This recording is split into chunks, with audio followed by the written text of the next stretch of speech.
কিন্তু এবারে লড়াইটা কিন্তু কোনো রাজনৈতিক দল বনাম আর একটা রাজনৈতিক দল নয়, এটা হচ্ছে একটা দুর্বৃত্তায়ন, একটা অপশাসন, একটা শোষণ, সব মিলিয়ে যতগুলো খারাপ তাদের বনাম মানুষের লড়াই। পশ্চিমবঙ্গ মানে এমনিতেই শ্মশানে পরিণত হয়েছে নানানভাবে, নানান দিক থেকে।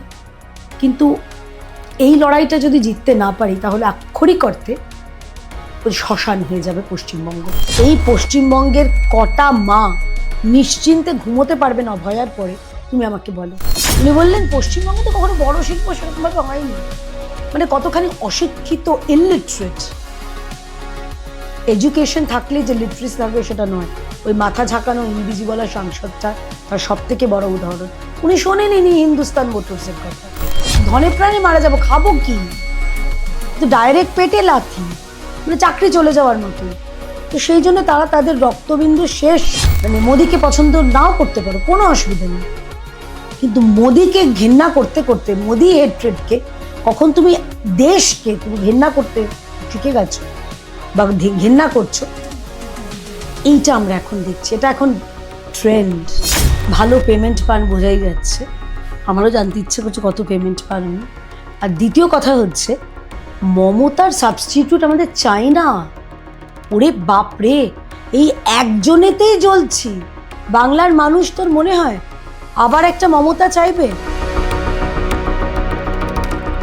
নমস্কার, আজকের পডকাস্টে আপনাদের সবাইকে স্বাগত।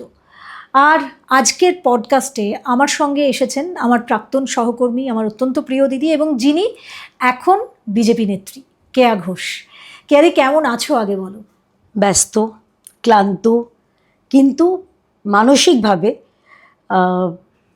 খুব উদ্বুদ্ধ হয়ে আছি, কারণ এই অন্ধকারটা সরার আর বেশি দিন নেই বলে। আর তোকে এই তোর পডকাস্ট আমি দেখেছি, ভাবছিলাম কবে ডাকবি, তো অবশেষে তুই ডাকলি আমাকে, আমার খুব ভালো লাগছে। তো যা যা প্রশ্নবান, ভয় লাগছে তুই কি কি প্রশ্ন করবি, কারণ তুই আমাকে ধমকেছিস যে ফোনেই, তোমাকে কিন্তু অনেক প্রশ্ন করব, একটু ভয়ও আছি, কিন্তু ঠিক আছে, চ্যালেঞ্জ অ্যাকসেপ্টেড। একদম, আমি সাংবাদিক হিসাবেই প্রশ্ন করব এবং চাইবো যে তোমার ভিতরের যে অন্তরের সাংবাদিক সত্তাটা, সেটা দিয়েই তুমি খুব বেশি জাজমেন্টাল না হয়ে উত্তর দাও। একদম। চলো শুরু করি। ফিনিশিং লাইন মানে তোমরা ভীষণ কনফিডেন্ট যে তোমরা এবারের ভোটে জিতছো? দেখো, কনফিডেন্ট এটা না জেতা, মানে এটা খালি রাজনৈতিক দল বলে নয়, এটা আমরা মানুষের মানে আক্ষরিক অর্থে বলছি, মানুষের কথাটাই, যেখানেই যাচ্ছি। তো এবারে লড়াইটা, সেটা হয়তো পরবর্তীকালে তোমাকে বলবো, কিন্তু এবারে লড়াইটা কিন্তু কোনো রাজনৈতিক দল বনাম আর একটা রাজনৈতিক দল নয়, এটা হচ্ছে একটা দুর্বৃত্তায়ন, একটা অপশাসন, একটা শোষণ, সব মিলিয়ে যতগুলো খারাপ তাদের বনাম মানুষের লড়াই। তো সেখানে স্বাভাবিকভাবেই মানুষ, তাঁরা জিতবেন, আমরা শুধু তাদের হয়ে কাজটা করছি। মার খাওয়া বলো, হেকল হওয়া বলো, কেস করা খাওয়া বলো, এগুলো করছি আমরা, এই টুল হিসেবে আমরা কাজ করছি। কিন্তু লড়াইটা এইবারে কিন্তু ওটাকে রাজনৈতিক দল বলবো নাকি গুন্ডা কোম্পানি বলবো জানি না, ওদের বনাম মানুষের লড়াই। সেই লড়াইতে আমরা একটা কাঠবেড়ালির মতন ছোট একটা অংশ। তো জেতা হারানো, এটা আমাদের জিততেই হবে, মানে আমাদের কাছে কোনো অপশন নেই। এই লড়াইটাতে তোমার জিতবে বা জিতবে না, ইউজুয়ালি তাই হয়, তুমি লড়াই বলো, যুদ্ধ বলো, কিন্তু এটা এমন একটা লড়াই, সেই লড়াইতে আমাদের একটাই অপশন, জিততে হবে, মানুষের জন্য জিততে হবে। তা না হলে পশ্চিমবঙ্গ মানে এমনিতেই শ্মশানে পরিণত হয়েছে নানানভাবে, নানান দিক থেকে। কিন্তু এই লড়াইটা যদি জিততে না পারি তাহলে আক্ষরিক অর্থে শ্মশান হয়ে যাবে পশ্চিমবঙ্গ। মানুষের মৃত্যু, রাজনৈতিক যে কোনো সম্ভাবনা, যে কোনো বিরোধী রাজনৈতিক সম্ভাবনা, তাদের মৃত্যু, মহিলাদের উপর অত্যাচার। আমি তোমাকে একটা ভিডিও দেখাবো, একজন মহিলার মুখটা ঢেকে আমি দেখাবো, 2021-এর একজন ভিকটিম, ষাটোর্ধ্ব মহিলা, তাকে 5 জন মিলে রেপ করেছিল খেজুরিতে। তার নামটাও স্বাভাবিকভাবে বলতে পারবো না, উনি কাঁদছেন, উনি বলেন উনি উনি নিজেকে দোষ দিচ্ছেন। না, আমাদের তো এটা স্বাভাবিক, তুমি জানো আমাদের সমাজে এভাবেই আমাদের করা হয় যে যে ধর্ষিতা যেন দোষটা তার। তো উনি রোজ নিজেকে বলে আমি যা খাই আমি ঠাকুরকে করে খাই, ক্ষমা চাই রোজ। তুমি বললাম তুমি কেন চাইছো ক্ষমা? তো এগুলোর আরও অনেকগুলো ঘটনা দেখতে হবে, তা না হলে এই অপশনটা নেই আমাদের কাছে। তাই তুমি যদি কনফিডেন্স বলো, এটাকে তুমি যদি বলো যে আমাদের মানুষের প্রতি দায়বদ্ধতা, আমার মনে হয় এই এই কথাটাই বোধহয় বেটার। মানুষের প্রতি দায়বদ্ধতা রয়েছে আমাদের, আর তাই জেতাটা কোনো অপশন নয়, জেতাটা হচ্ছে অনলি অপশন। বাট বিরোধী যাদের বিরুদ্ধে লড়ছো, সেখানে মমতা বন্দ্যোপাধ্যায় মুখ্যমন্ত্রী, যিনি রাফ অ্যান্ড টাফ শুধু নয়, অগ্নিকন্যা যাকে বলা হতো, তো সেই অগ্নিকন্যা আগুন ঝরানো বক্তৃতা শুধু নয়, মানুষের সঙ্গে একেবারে মনের কানেকশন শুধু নয়, তিনি যা খুশি করতে পারেন অনেকে বলেন তার বিরোধীরা। তো তাকে সামলানো সম্ভব? তিনটে কথা বলবো। অগ্নিকন্যা এখন ঘুগনিকন্যা হয়ে গেছে। আর তুমি বলছো যে রাফ অ্যান্ড টাফ, উনি তো রাফ অ্যান্ড টাফ, উনি গুন্ডা সামলাতে পারেন, উনি গুন্ডা কন্ট্রোল করেন, এসব তো ওনার মুখের কথা। তৃতীয় কথাটা হচ্ছে যে তুমি বলছো না যে মমতা বন্দ্যোপাধ্যায়, উনি নিজেকে একটা মিথ তৈরি করেছেন মমতা বন্দ্যোপাধ্যায়কে ঘিরে, যেরকম অশ্বমেধের ঘোড়া। সেই ঘোড়াটা কিন্তু 2021-এ নন্দীগ্রামে আটকে ছিল রেনেসা, এটা তুই ভুললে হবে না। 1 নয় 5-6 ভোট আটকে ছিল ঘোড়াটা। মমতা বন্দ্যোপাধ্যায়কে পরে রীতিমতন ওই ব্যাক পেয়ে যেরকম কম্পার্টমেন্টাল পাশ করে পরীক্ষা পাশ করতে হয় তাই করতে হয়েছিল। তো মমতা বন্দ্যোপাধ্যায় এই যে তিনি ইনভিনসিবল, তাকে হারানো যাবে না, অজেয়, অমর কথাটা জানি না, কিন্তু সেটা তো নয়, উনি তো পরাজিত হয়েছেন। এটা তিনটে কথা বললাম, তিনটে লাইনে। আরেকটা জিনিস তোকে মনে করাই, তুই দীর্ঘদিনের সাংবাদিক ছিলি, যখন মমতা বন্দ্যোপাধ্যায় কাকে হারিয়েছিলেন প্রথম যখন নির্বাচনে? সোমনাথ চট্টোপাধ্যায়ের মতন একটা আক্ষরিক অর্থে লেজেন্ড। এই যখন 2011-র ভোটে বুদ্ধদেব ভট্টাচার্য হেরে যাবেন কেউ ভেবেছিল? মানে everything said aside, Buddhadeb Bhattacharya তাঁর যে ব্যক্তিত্ব, তার রাজনৈতিক, তার যে চিন্তাভাবনা, আমার 100% তার সঙ্গে বিরোধিতা রয়েছে, কিন্তু তার ব্যক্তিত্ব, তার পড়াশোনা বা তার যে একটা অরা, সেই মানুষটা হেরে গেছেন। এমন একজনের কাছে তার নাম কেউ শোনেনি, কেউ মানে সো কল সাধারণ মানুষ তো চিনতেন না মনীশবাবুকে, তো সেখানে তিনি হেরে গেছিলেন। তো এই যে একটা একটা পিআর ক্যাম্পেইন মমতা ব্যানার্জির জন্য তৈরি করা হয়েছে, যে উনি হচ্ছেন একেবারে অগ্নিকন্যা, উনি হচ্ছেন অপরাজেয়, না, প্রতিটা জায়গাতেই তিনি হেরে আছেন। এবং শুধু তাই নয়, মানে খুব ইন্টারেস্টিং লেগেছে আমার, খুব ভুল না হয়ে থাকলে, উনি উপনির্বাচনে যেটাতে ভবানীপুরে জয়ী হয়েছিলেন, বোধহয় 50,000 ডিফারেন্স ছিল, বিশাল উনি লিড পেয়েছিলেন। সেই মমতা বন্দ্যোপাধ্যায় এখন বলছেন আমি 1 ভোটে হলেও জিতব। অর্থাৎ নিজের লেভেলটা 50,000 থেকে 1 ভোট, ওনারও যে আত্মবিশ্বাসটা যে কতখানি নড়বড়ে হয়ে গেছে, এটা তো ওর কথাতেই বোঝা যায়, আমাদের বলতে হবে না। তাই মমতা বন্দ্যোপাধ্যায় নিজে 2021-এ হেরেছিলেন নন্দীগ্রাম, এবারে হারবেন ভবানীপুর, আগের বার হয়েছিলেন কম্পার্টমেন্টাল মুখ্যমন্ত্রী, এইবারে হবেন প্রাক্তন মুখ্যমন্ত্রী, এইটা নিশ্চিত। তোমরা নিশ্চিত? মানুষের কথাতে যেখানে যাচ্ছি, মহিলারা, বাচ্চারা, ছেলেরা, যারা সম্প্রদায়ের ছেলেরা, তারা প্রত্যেকেই চাইছেন যে দিদি ইনি যান। রাজনৈতিক বিরোধিতা আমি বললাম তো, মানে থাকবে। ব্যাপারটা কি এরকম হচ্ছে যে ভালোবাসা বিজেপিকে নয়, কিন্তু ঘেন্না বা ঘৃণা মমতা বন্দ্যোপাধ্যায়কে? দেখো, খুব একটু কঠিন আমাকে প্রশ্ন করে আমাকে তুই প্যাঁচে ফেলবি ভাবছিস, কিন্তু বিষয়টা হচ্ছে, দেখ, এটা দুভাবে বলতে পারি। বিজেপিকে মানুষ বিশ্বাস করে, বিজেপি একমাত্র এখন অল্টারনেটিভ। তার কারণ এই রাজ্যে কংগ্রেস শাসন করেছে, কংগ্রেসের পরে বামেরা দীর্ঘ 3.5 দশক ছিল, tried, tested and rejected.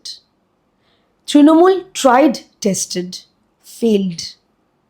তো স্বাভাবিকভাবেই মানুষ অনেকেই বলছেন, সাধারণ মানুষ, যে একবার দিয়ে দেখি, এর থেকে খারাপ কি হতে পারে। না, আমি সেটাই তো করলাম যে এক্স্যাক্টলি, এটা একটা হলো। এটা এবার সেকেন্ড প্রশ্নটা,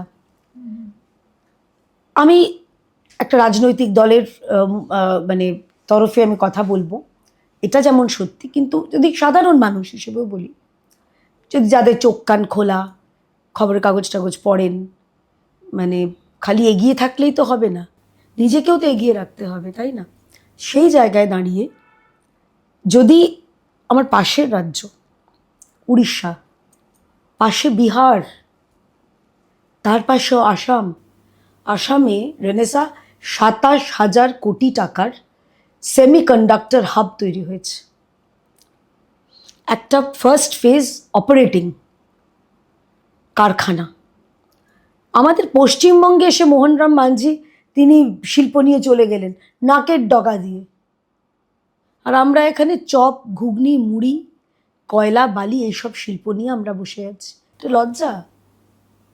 বিহার, মানে যে বিহারকে সত্যি কথা আমরা সবাই কোথাও না কোথাও একটা ঘেন্নার চোখে দেখতাম, জঙ্গলরাজ, সেই বিহারের যে উন্নতি, সেই বিহারের রাস্তাঘাট থেকে শুরু করে প্রশাসনিক উন্নতি, পরিকাঠামোগত উন্নতি, এটা হয়েছে ভারতীয় জনতা পার্টি সরকারের জন্য। মহারাষ্ট্র, আমার একটি বন্ধু এসছেন, ও প্রতি বছর প্রতি ভোটের সময় ক্যাম্পেনের জন্য চাকরি বাকরি ছেড়ে উইদাউট পে হয়ে কলকাতায় চলে আসে। মেয়েটি মানে এতটাই ও ইমোশনাল আর কি। তো আমার সঙ্গে ঘুরছে ও কনস্ট্যান্ট। ও বললো, তুমি মানে যদি 1 বছর বাদে তুমি মুম্বাই ধরো ঘুরে এলে 1 বছর আগে, 1 বছর বাদে গেলে তুমি চিনতে পারবে না যে এই রাস্তাটা আরেকটা ফ্লাইওভার তৈরি হয়ে গেছে, ফ্লাইওভারের ওপর দিয়ে আরেকটা হচ্ছে। ওয়ার্ক কালচারটাও ভীষণ, ওয়ার্ক কালচারটাও ম্যাটার করে। হ্যাঁ, মানে লোকে সেটা বুদ্ধবাবু মুখে বলেছিলেন ডু ইট নাও, সেটা হয়নি তো। মানে রাজ্য সরকারি কর্মচারীরা বলেছিলেন ডু ইট হাউ, কারণ এখানে তো ওয়ার্ক কালচারে নেই। তুই কাউকে কোনো কাজ অ্যাপ্রোচ করলি, দেখছি আমরা তো দেখছি, দেখবো করে 5-6 দশক কাটিয়ে দিলাম, এইবার তো মানুষ দেখতে চাইছে। তো সেই জায়গায় আমি ওইটাই শেষ করছি, মানুষের মনে হয় যে BJP is the only alternative. কারণ বিজেপি এলে কিন্তু কাজের ভরসা হবে, বিজেপি এলে শিল্পের ভরসা আছে। তো এই জায়গায় সব মিলিয়ে মানে দুটো দিকই, তুই যেটা বললি ওটা একেবারে উড়িয়ে দেওয়ার মতন নয়। অর্থাৎ আমরা যেরকম অ্যান্টি বামেদের সময়ও এই একই জিনিস হয়েছিল, কিন্তু তখন মানে মমতা ব্যানার্জি রিজনাল পার্টি, আঞ্চলিক দল, তো সেই আঞ্চলিক দলে ওকে যখন মানুষ ভোট দিয়েছিল তখন কিন্তু অন্যরকম একটা পরিস্থিতি ছিল। তখন মমতা বন্দ্যোপাধ্যায় ছিলেন ডিফায়েন্সের মুখ, মানে প্রতিরোধের মুখ, প্রতিবাদের মুখ। কিন্তু এই প্রতিবাদ তো হলো না যেটা চেয়েছিলেন মানুষ। তো এবার ওরা চাইছে না, আমরা একটা মানে এমন একটা সরকার, যে সরকার অন্যান্য রাজ্যে ট্রাইড, টেস্টেড অ্যান্ড সেখানে রিজেক্টেড নয়, সেখানে মানুষ তাদের গ্রহণ করেছে বারে বারে বারে বারে। আমি বিশ্বাস করি যারা ভোটার রয়েছেন অসম্ভব বুদ্ধিমান, মানে আমি বলছি যে প্রাইম অংশটা, কিছু মানুষ আছেন তাদের মসজিদ থেকে ইমাম সাহেব যা বলে দেবেন সেটাতেই ভোট দেবেন, তাদের সংখ্যাটাও তো বড়। ওটা তো আসছি পরে, তুই যদি জিজ্ঞেস করিস। কিন্তু সাধারণ ভোটার যারা রয়েছেন তারা এবার কিন্তু চিন্তা করে দেবেন যে এই আমার এই ভোটটা। বাঙালি হিন্দু বলছো? বাঙালি হিন্দু কেন, বাঙালি মুসলমানদের কথাও বলছি আমি, বাঙালি মুসলমানদের কথাও বলছি, যে যে ভোটটা ওরা দেবেন সেই ভোটটাতে যেন তাদের এবং তার পরবর্তী যে জেনারেশনগুলো রয়েছে, প্রজন্মগুলো রয়েছে, তাদের ভবিষ্যৎটা সুনিশ্চিত হয়। তো এই কারণে, এই দুটো কারণে বিজেপি একমাত্র অল্টারনেটিভ, একমাত্র অপশন। ক্যারি, এ রাজ্যে মহিলা ভোটার একটা বড় ফ্যাক্টর, এবং বাঙালি মেয়েরা খুব কনসার্ন, মুখোরা হয়। অনেকে বলে বাঙালি মেয়েরা যখন ভোটটা দেয় সেটাও খুব বুঝে শুনে দেয়, স্বামীকে খুব দমিয়ে রাখে এবং নিজের দাবিটা খুব ভালো মতো বুঝে নেয়। সেই বাঙালি মেয়েদের হাতে যখন 1500 টাকা পড়ে, তখন তারা যারা একেবারে মানে শূন্য বরের থেকে টাকা চেয়েছে, পকেট মেরে মেরে যারা টাকা নিতে অভ্যস্ত, সেই বাঙালি মেয়েদের কাছে ওটা কিন্তু একটা বড় সম্পদ। মমতা বন্দ্যোপাধ্যায় বহুবার বলেছেন যে আমি তো তাদেরকে এমন একটা জিনিস দিয়েছি যেটা সম্মানের, যেটা তাদের মেরুদণ্ড সোজা করে দাঁড়াতে শেখাচ্ছে বা তৈরি করছে। এরকম একটা জায়গা থেকে এই 1500 টাকার মোহ ছেড়ে তোমার কি মনে হয় যে বিজেপির পদ্ম ফুলে তারা ভোট দেবে? 1500 টাকাটা কবে দিচ্ছেন, কবে থেকে দিচ্ছেন? এ তো হাল আমলে ভোটের জন্য। আগে তো 500 ছিল, তারপরে 1000, এই 1500 তো হাল আমলে হয়েছে। প্রথম কথা হচ্ছে ভারতীয় জনতা পার্টি, আমরা বলেছি নারী শক্তির ভরসা যেটা আমাদের, সেটা হচ্ছে 3000 টাকা ডবল। কিন্তু এটাতেই শেষ নয়। যারা ধর সমাজের একদম নিচু শ্রেণীতে আছে, একদম প্রান্তিক শ্রেণীতে যারা রয়েছেন, তাদের জন্য তারা নিজেরাই বিচার করবেন যে এক হাতে 1500 আর এক হাতে 3000 কোনটার ভারটা বেশি। এক, প্রধানমন্ত্রীর একটা স্বপ্ন আছে যেটা এই রাজ্যে মমতা বন্দ্যোপাধ্যায় হতে দেন না, সেটা হচ্ছে যে মহিলাদের জন্য লাখপতি দিদি, অর্থাৎ বাৎসরিক 1 লাখ টাকা অবধি রোজগার করতে পারবে। উনি একটা যেটা প্রকল্প বিজেপি আনবে, 75 লক্ষ মহিলা এই রাজ্যের, তারা লাখপতি দিদি হতে পারবে। কি, যে কোনো, কেউ একটা বিউটি পার্লার করলো ছোট, কেউ 2-3টে সেলাই নিয়ে একটা সেলাইয়ের ব্যবসা করলো, কেউ একটা ছোট বুটিক করতে চাইলো, পুঁজি লাগবে, সেইটার জন্য অর্থ সহায়তা দেবে সরকার। এবং প্রথম 6 মাস খুব সম্ভবত, আমি ডিটেলসগুলো এখনও আমার কাছে নেই, কিন্তু খুব সহজ কিস্তিতে পড়ে পেমেন্ট, এবং প্রথম 6 মাস বা 1 বছর তার কোনো রকম তাকে যতক্ষণে ব্যবসাটা দাঁড়াবে তাদের ওই মনিটরিয়াম একটা পিরিয়ড থাকবে। তো সব মিলিয়ে এই যে এইটা লাখপতি দিদি থেকে শুরু করে ভাতা, এবং তার সঙ্গে যে ভাতের সংস্থান, আমি কেন বলছি এই যে 1500 টাকার একটা খুব ব্রেকআপ রেনেস আমি তোকে সুন্দর দিয়ে দিচ্ছি, মমতা ব্যানার্জি খুব প্ল্যান করেই দিয়েছেন। এখন পাউচ কত হয়েছে? 33 টাকা। তার সঙ্গে একটা 1 প্লেট পাউচের সঙ্গে একটা ওই পাকোড়া মাকোড়া যদি লাগে, সেটা হচ্ছে তোমার আরও ধরো 10 টাকা। কেউ বিড়ি বা সিগারেট 1 বান্ডিল বিড়ি 50 টাকা হয়ে গেল। এদিকে উনি 50 টাকার পার ডে মহিলাদের হাতে দিয়ে 50 টাকাটা নিয়ে নেওয়ারও ব্যবস্থা করেছেন। এইটা হচ্ছে ইতিকথা এই মমতা ব্যানার্জি লক্ষ্মীর ভাণ্ডার প্রথম। আচ্ছা, দ্বিতীয় হচ্ছে ভাতাটা দিচ্ছেন, ভাতটা কই? সেই কোভিডের সময় থেকে এখানকার যারা দরিদ্র মানুষ যে ভাতটা, চালটা নিচ্ছেন রেশন থেকে, সেটাও কিন্তু মোদি দিচ্ছেন। মমতা ব্যানার্জি যতই স্টিকার লাগিয়ে বলুন দিদির চাল, দিদির চাল, দিদি এই রাজ্যে কাঁচকলা দিচ্ছে। এবং ভালো যে চালটা আসছে সেটাকেও পাল্টে, এমনিতে ওদের চাল চোর তো বলি না আমরা, যথেষ্ট কারণ আছে বলে বলি, তো সেই চালটা পর্যন্ত এরা পাল্টে খারাপ কোয়ালিটির চাল দিচ্ছে আমাদের রাজ্যেরই মানুষকে। তো ভাত এবং ভাতা যে সরকার তোমাদের দিচ্ছে, যে সরকার তোমার বাড়ির যে দাদাটি রয়েছেন, স্বামীটি রয়েছেন, তাকে চাকরির বন্দোবস্ত করে দিচ্ছে, তুমি খালি 1500 টাকা তুই বল না, কোনো সংসার চলতে পারে? হ্যাঁ, মেয়েদের হাত খরচের জন্য ভালো, কিন্তু হাত খরচটা কজন মেয়ে আসলে নিজের জন্য খরচ করে, নাকি বাচ্চার জন্য, বাচ্চার তার স্কুলে যাওয়ার সময় স্বামী যখন চান সেটা দিতে পারে? সেটা একবার বলুক না। আর দ্বিতীয় কথা হচ্ছে, আরেকটা, এক তো তোকে হিসেব দিয়ে দিলাম পাউচের হিসেব, দ্বিতীয়টা হচ্ছে মমতা ব্যানার্জি এই লক্ষ্মীর ভাণ্ডারে টাকা বাড়িয়ে কলেজে ভর্তির টাকা বাড়িয়ে দিয়েছেন। স্কুলটা নিয়ে নাই বা বললাম, কারণ এই রাজ্যে টিচারও নাই, স্কুলও নাই। 8000-এর ওপর স্কুল বন্ধ, আর টিচার রাস্তায় বসে আছে। তো আমি জন্য কলেজটায় গেলাম, যদিও কলেজে যাওয়ার জন্যে যে স্কুলের গণ্ডিটা বা সিঁড়িটা দিয়ে উঠতে হয়, সেই স্কুলের অবস্থা কি ভয়াবহ সেটা রাজ্যের মানুষ দেখছে। তাই এই যে মহিলারা যারা রয়েছেন, যারা ভাবছেন যে দিদি আমাদের দিচ্ছেন লক্ষ্মীর ভাণ্ডার, তাদের জন্য বলছি, আপনাদের জন্য ভাত, ভাতা এবং আপনার স্বামীর যে কাজের বন্দোবস্ত, এটা যে করবে বা যারা করবে তাদের নাম ভারতীয় জনতা পার্টি।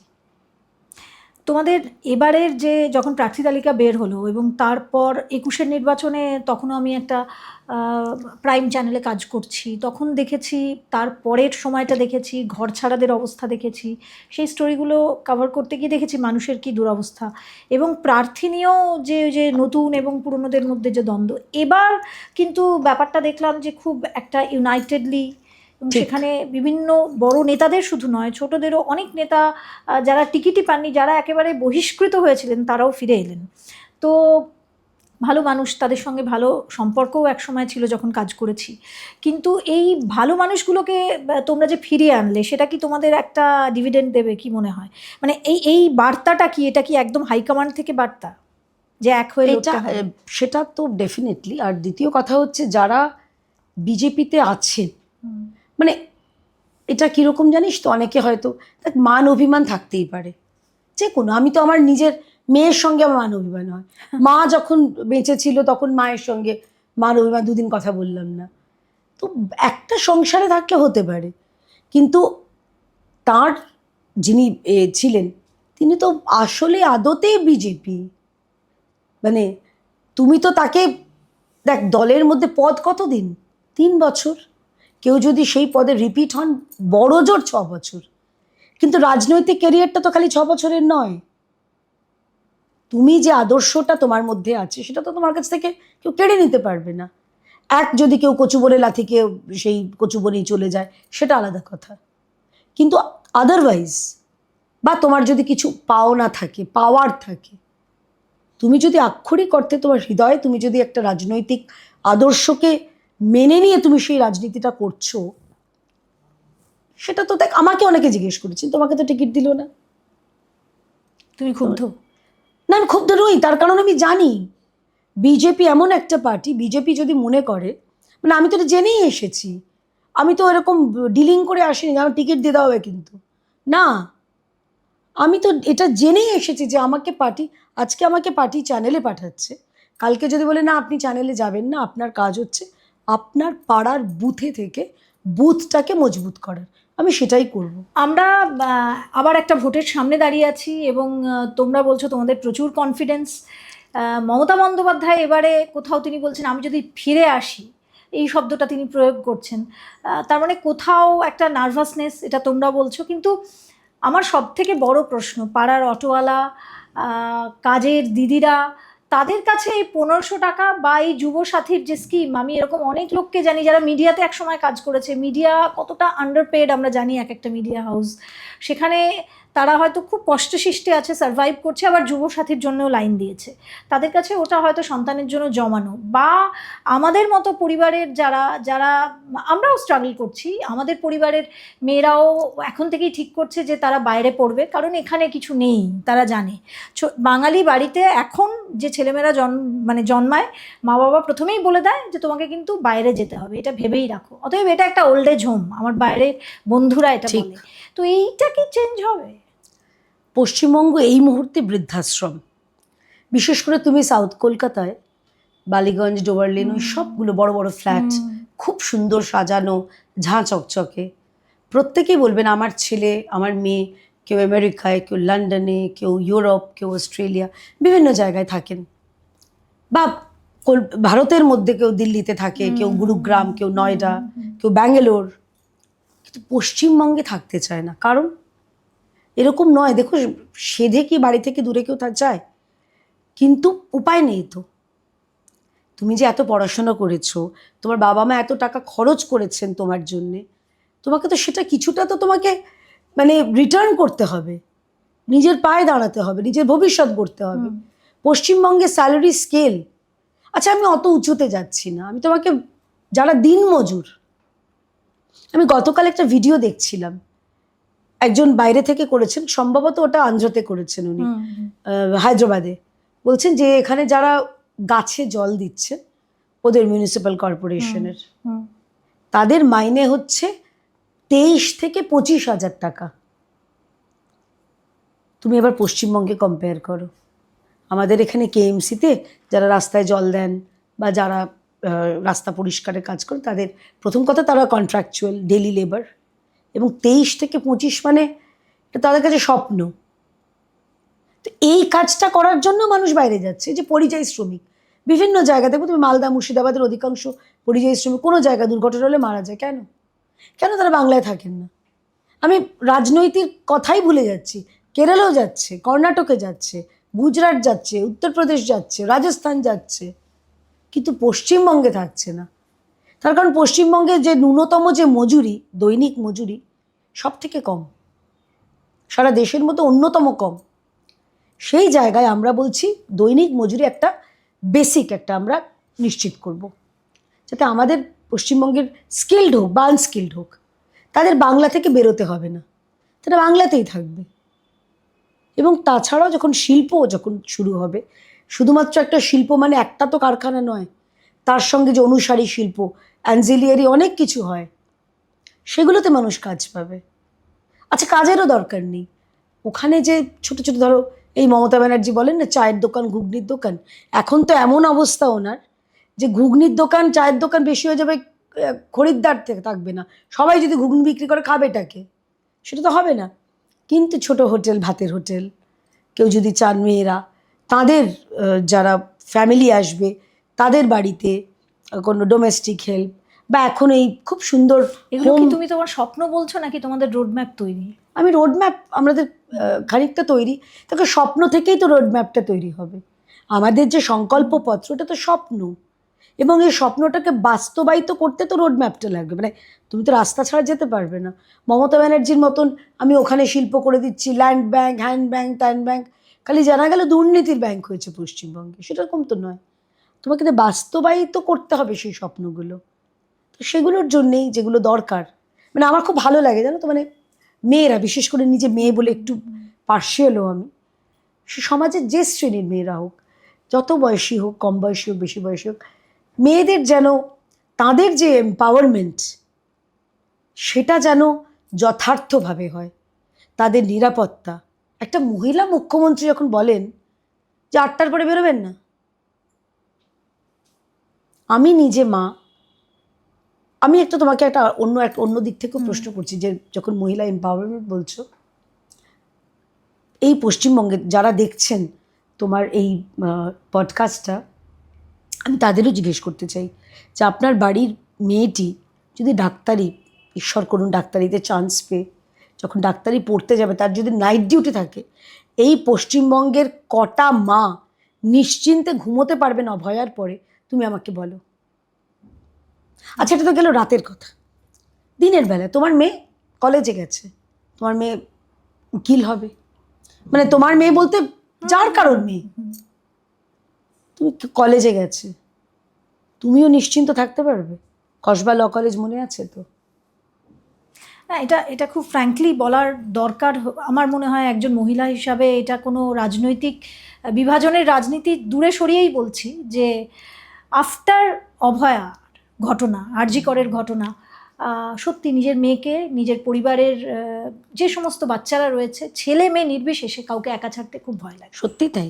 যতক্ষণ না বাড়ি ফেরে, আমার বাচ্চা যদি বাড়ি থেকে বেরোয়, যতক্ষণ না ফিরবে আমার মনের মধ্যে ভয় থাকবে। এটাতে আমার মানে স্বীকার করতে আমার কোনো মানে মানে লজ্জা নেই, কোনো আমার লজ্জা নেই, কারণ আমার ভয় থাকবে। এক তো রাজনৈতিক প্রতিহিংসা, তুমি জানো কীরকম। গতকাল সামান্য আমি একটা নির্বাচনী প্রচারে খেজুরিতে গেছিলাম, আমার গাড়িটা দাঁড়িয়ে আছে, তৃণমূলের একটা পদযাত্রা হচ্ছে, আমার গাড়িটা রীতিমতো ধাক্কা দিচ্ছে এসে লোক। ওখানে একজন পুলিশ ছিলেন, মানে খুব জুনিয়র লেভেলের পুলিশ, কিন্তু উনি নিজে যেভাবে আটকালেন, এবং পরে সেন্ট্রাল ফোর্সেসও এলো। কেন, মমতা বন্দ্যোপাধ্যায় তো বলেছেন যে একটা কমিউনিটি আমি আছি বলে এখনো চুপ আছে, যদি চলে যায় না তাহলে কি হবে। তো মুখ্যমন্ত্রী, সব থেকে খারাপ কি লাগে জানো তো, যে উনি তৃণমূলের মুখ্যমন্ত্রী হয়ে রইলেন এই 15টা বছর, রাজ্যের মানুষের মুখ্যমন্ত্রী হতে পারেননি। উনি অভয়ার পরে, অভয়ার মানে কে নিয়ে, বা হাঁসখালির ঘটনার পরে সে ভিকটিমকে নিয়ে ভিকটিম শেমিং, আবার আরেকটু পেছনে চলে যাচ্ছি, তোমার মনে আছে পার্ক স্ট্রিটের ঘটনার পরে যে মন্তব্য তৃণমূল বা তৃণমূলের লোকজন করেছিল, কোনো ভদ্র সমাজে কোনো মহিলা এই মন্তব্য করতে পারে? আর সব থেকে বড় কথা হচ্ছে যে মহিলা ইস্যু যখন বললেই আমি একজন তৃণমূলের মহিলা সাংসদের কথা বলতে চাই। তিনি ইংরেজিতে কথা বলেন, ভীষণ মাথা ঝাঁকিয়ে কথা বলেন এবং উনি ভাবেন মাথা ঝাঁকিয়ে ইংলিশে কথা বললেই আমি যা বলবো সেটাই ধ্রুব সত্যি, এটাই গীতা, এটাই কোরআন, এটাই বাইবেল। উনি বললেন পশ্চিমবঙ্গে তো কখনো বড় শিল্প সেরকমভাবে হয়নি। মানে কতখানি অশিক্ষিত, ইলিটারেট। এডুকেশন থাকলে যে লিটারেসি থাকবে সেটা নয়। ওই মাথা ঝাঁকানো ইংরেজি বলা সাংসদটা তার সব থেকে বড় উদাহরণ।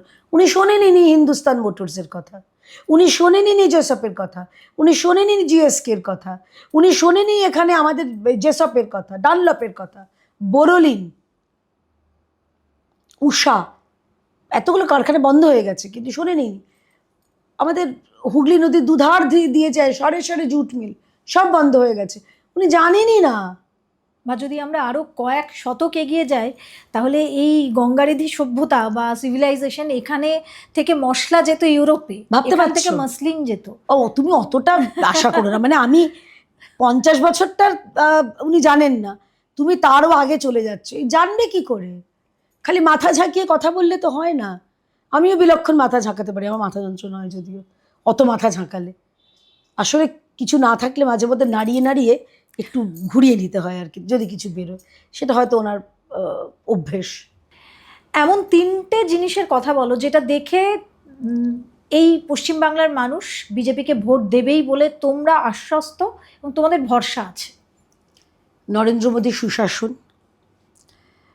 এই বিজেপি যেই রাজ্যগুলিতে আছে সেখানকার সামগ্রিক যে শিল্পায়ন, আর তৃতীয় হচ্ছে মহিলাদের সুরক্ষা। যে কোনো রুলিং পার্টি করা বা পার্টিতে থাকা একটা এক্সট্রা অ্যাডভান্টেজ। অনেকে বলেন, নিন্দুকেরা বলেন যে পকেট গরম থাকে, আবার তার সঙ্গে সঙ্গে একটা আলাদা ক্ষমতা থাকে, দম্ভ থাকে, এবং সেই ক্ষমতাটা বজায় রাখার জন্য মানুষ ডু অর ডাই সিচুয়েশনে পর্যন্ত যেতে পারে। যদি ধরে নেওয়া যায় যে এবারে তৃণমূলের জন্য এটা অ্যাসিড টেস্ট আর নয়, এটা তৃণমূলের কাছে ডু অর ডাই সিচুয়েশন, তাহলে যাদের পকেট গরম থাকে বলে অভিযোগ, তাদের কাছেও এটা ডু অর ডাই সিচুয়েশন। কারণ পশ্চিমবঙ্গে নাকি চাকরি নেই, অতএব তাদের কাছে এটা কিন্তু একটা আর্নিং সোর্স। তো তাদেরকে সামলাবে কী করে? এবং ভোট কাউন্টার অবধি যাওয়াটাও মানুষের কাছে, এবং সেখানে ভোট দান করাটা, ইভিএমে বাটন টেপাটাও কিন্তু অনেকটা সাহস লাগে একটা রুলিং পার্টির বিরুদ্ধে যদি ভোট দাও। দেখো, তৃণমূলের কাছে খুব ভালো এটা তুমি জিজ্ঞেস করেছিস। তৃণমূল হচ্ছে, যারা তৃণমূল করে আর কি, তৃণমূল তো একটা কোম্পানি, সে কোম্পানিতে চাকরি করে একটা দল, একটা রাজনৈতিক দল, যে কোনো দল, তাদের একটা নীতি থাকে। সেটা বামেদের আছে, আমাদের তো আছেই। তৃণমূলের হচ্ছে দুর্নীতি, একটাই নীতি, খালি করে খাও, মানে খাও খাও বুধ হয়ে ডুবে যাও। তো সেই যখন তাদের কাছে সম্ভাবনা যে আরে তৃণমূল চলে গেলে ধনে প্রাণে মারা যাব, খাবো কি, কিন্তু ডাইরেক্ট পেটে লাথি, মানে চাকরি চলে যাওয়ার মতন। তো সেই জন্য তারা তাদের রক্তবিন্দু শেষ মানে অবধি গিয়ে তারা লড়াইটা করছে, রেজিস্ট্যান্স করছে। সেই কারণে আমাদের আটকানোর জন্য তারা এত মরিয়া। এখানে নির্বাচন কমিশন, তাদের ভূমিকা প্রচণ্ড গুরুত্বপূর্ণ। কারণ দেখো, দিনের শেষে আমরা ভোটারদের আশ্বস্ত করতে পারি, তাদেরকে অনুরোধ করতে পারি ভোটটা দাও, কিন্তু নির্বাচন কমিশনকে এবারে সুনিশ্চিত করতে হবে প্রতিটা ভোটার তারা যেন নিজেদের, যে যাকে ইচ্ছে ভোট দিক, ভোট কেন্দ্রে নিজের মতন যাবে, এবং তাদেরকে কোনো দাদারা দিদিরা জানলার পাশ দিয়ে ইভিএমে পাশে দাঁড়িয়ে যেন কোথায় কোন বোতামে টিপতে হবে বোতামটা, সেটা যেন না দেখে। এটা 1 নম্বর। আচ্ছা, দ্বিতীয় হচ্ছে, আমরা যেটা প্রস্তাব করেছি যে পোলিং বুথে বা ভেতরে কেউ যাবে না, শুধুমাত্র যিনি ভোটার তিনি যাবেন, তিনি ইভিএমে বোতামটা টিপবেন, ভিভিপ্যাটে দেখে নিয়ে তিনি বেরিয়ে আসবেন। এটা হচ্ছে আমরা চেয়েছি, আমাদের দাবি। এবং ওই তৃণমূলের দাদারা দিদিরা বা পশ্চিমবঙ্গে অনুপ্রাণিত পুলিশ, তারা 100 মিটারের ভেতরে আসবেন না। তো মানুষকে এবার এটুকু আমরা করতে পারি, তোমাকে আমি হাতে করে খাইয়ে দিতে পারি, তোমার হয়তো চিবিয়ে দিতে পারবো না, আমি তোমার হয়তো গিলতে পারবো না খাবারটা। তো মানুষকে এবার সিদ্ধান্ত নিতে হবে যে রেজিস্ট্যান্সটা তাদের তৈরি করতে হবে, আমরা তাদের পাশে থাকতে পারি, তাদের ভরসা দিতে পারি। নির্বাচন কমিশন তাদের মতন তারা কাজ করছেন, এবং যে ভিডিওগুলো দেখছি ভালো লাগছে, নির্বাচন কমিশনের অফিসিয়ালরা গিয়ে বাড়িতে বাড়িতে গিয়ে বলছেন যে ভয় পাবে না, তোমরা ভোটটা দিতে যাবে, আমরা আছি, ভোটের পরেও আমরা থাকবো। কিন্তু অন্যদিকে কি হচ্ছে, এটা মুখ্যমন্ত্রী, উনি বলছেন, মুখ্যমন্ত্রী ভাষা এটা, যে আমরা থাকবো। পুলিশ, উনি বলছেন পুলিশ ভেবো না, কিন্তু ব্রাত্য বসু বলছেন। মানে আমার মাঝে মাঝে গুলিয়ে যায় যে ইনি কি সেই ব্রাত্য বসু যিনি কবিতা গড়গড় করে বলতে পারেন, যিনি অভিনয়, অসাধারণ অভিনয় করেন, কলেজে পড়ান, অধ্যাপক মানুষ, সেই ব্রাত্য বসু আর এই ব্রাত্য বসু যে বলছে চাকরি তো তৃণমূলই পাবে, সে কিভাবে পাবে বলতে পারবো না। আমার গুলিয়ে যায় মাঝে মধ্যে। নাকি এই দলটার মধ্যে একটা জাদু আছে জানি না, যে একটা মানুষের নৈতিকতার, মানুষের ব্যবহারের সব কিছু পাল্টে যায়, সেটা ওদের ব্যাপার, বলতে পারবে। কিন্তু হ্যাঁ, ডেফিনেটলি তৃণমূলের কাছে হচ্ছে এক্সিস্টেন্সিয়াল ক্রাইসিস।